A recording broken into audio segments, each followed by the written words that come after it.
Good morning to all of you. Welcome to Legal Matters by Sai Babu Sunkara. ఈ video charge sheet గురించి నేను మీకు ఒక supreme court judgement గురించి చెప్పబోతున్నాను. నిన్ననే వచ్చింది చార్జ్ షీట్ గురించి. Charge sheet must contain clear and complete entries and specify the role of each and every accused and the statements of witnesses 161 to be enclosed.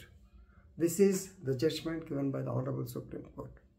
కేవలం సెక్షన్ 173 క్లాజ్ 1 సిఆర్పిసి ప్రకారము charge sheet అంటే it is nothing but after completion of history పోలీసులు వేసేటువంటి material.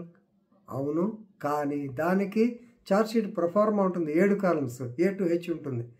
So ఆ 7 columns కంప్లీట్గా fill up చేయాలి.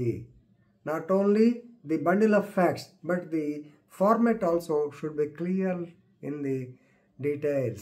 Then only it will be accepted. Charge sheet అంటే అది. ఎందుకంటే చాలా సందర్భాల్లో 167 ప్రకారము 60 days అయిపోతుంది, 90 days అయిపోతుంది, ఏదో చార్జ్ షీట్ పెట్టాలని గబగబా loosely knitted charge sheet will be filed by the police and sometimes they will be rejected, sometimes they will be returned. So రకరకాలు ఉంటాయి.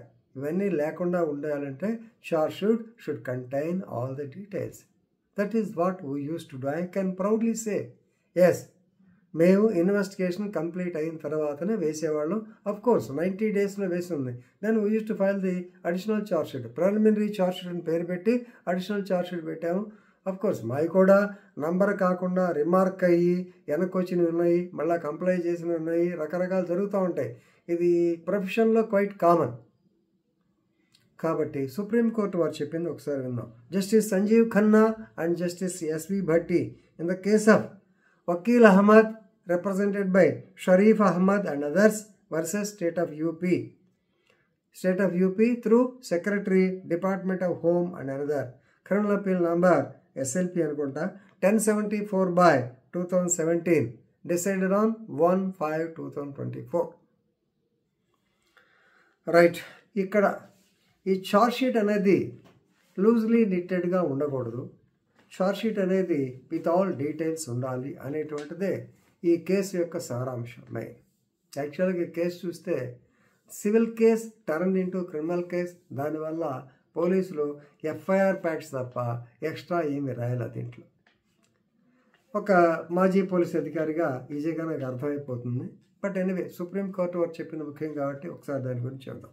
రైట్, ఫ్యాక్ట్స్ ఏంటంటే actually the so called Sharif Vakil Ahmad and his brothers Anwar Ahmad and Sharif Ahmad, they purchased a property, a part of the property in located in the outskirts of Delhi. Already that was under litigation property. అయినా సరే వాళ్ళు కొన్న తర్వాత it was already registered to some other people. So ఇది double registration, ఇదన్నీ common cheating our. Therefore they filed complaint.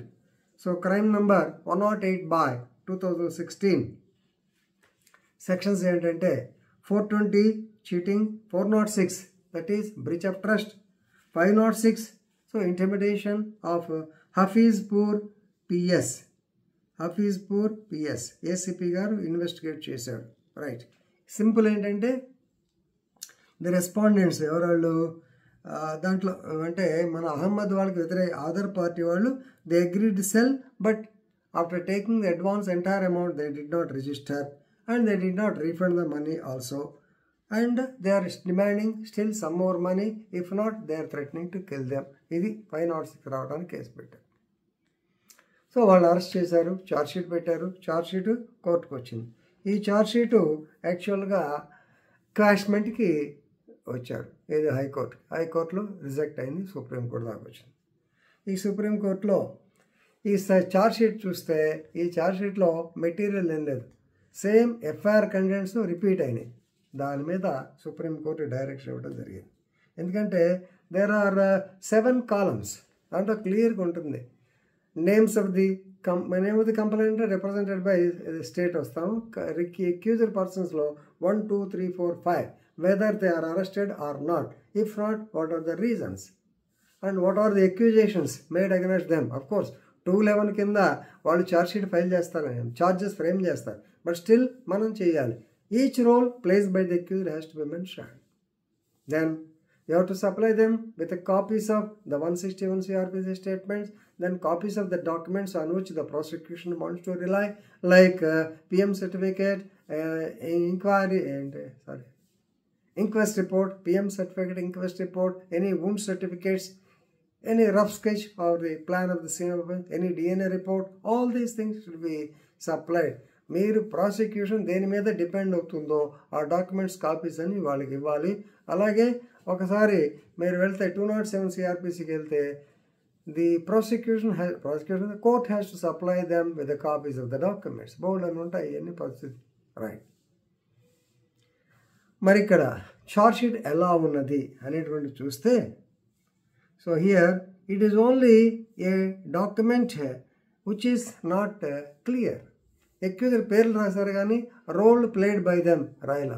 ఎక్యూజర్ పేర్లు రాశారు కానీ why they were not arrested అనేది some people are ill absconding అనుకుంటాను, specifically not mention.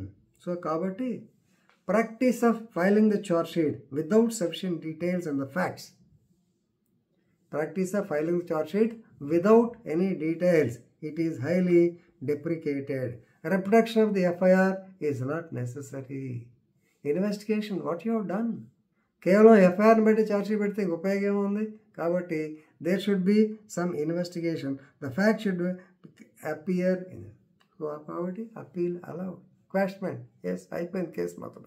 Of course నేను మొదట్లోనే చెప్పాను, చూడంగానే సివిల్ కేసు క్రిమినల్ కింద మార్చినట్టు ఉంది, తీసి అవతల పడేసాను. సో కాబట్టి దీనిలో నేర్చుకోవాల్సింది ఏమిటంటే, మీరు చూడాల్సింది పోలీస్ అధికారులు నేర్చుకోవాల్సింది చార్జ్ షీట్ మట్ కంటైన్ ఆల్ డీటెయిల్స్. ఆ పైన కాలమ్స్ మొత్తం 7 కాలమ్స్ అనుకుంటా, ABCDEFGH 8 హెచ్ దాకా, నాకు A to H అనేది గుర్తు, 8 ఫిలప్ చేయాలి. యూపీలో అయితే 16 ఉంటాయి, ఒకటేదో చార్జ్ షీట్ చూసారు యూపీ వాళ్ళు 16 కాలమ్స్ ఉంటాయి. They have to fill up each and everything. అది చూస్తే జడ్జి గారికి ఈజీగా అర్థమవుద్ది. ఆ 190 కింద లేదా మీరు 200 190 కింద కాగ్నిజెన్స్ తీసుకోవాలంటే ఇది ఉండాలి కదా. సో కాబట్టి ఇదంతా మీరు అబ్జర్వ్ చేస్తారని తెలుసుకుంటూ ఇంతటితో ముగిస్తున్నాను. Thank you.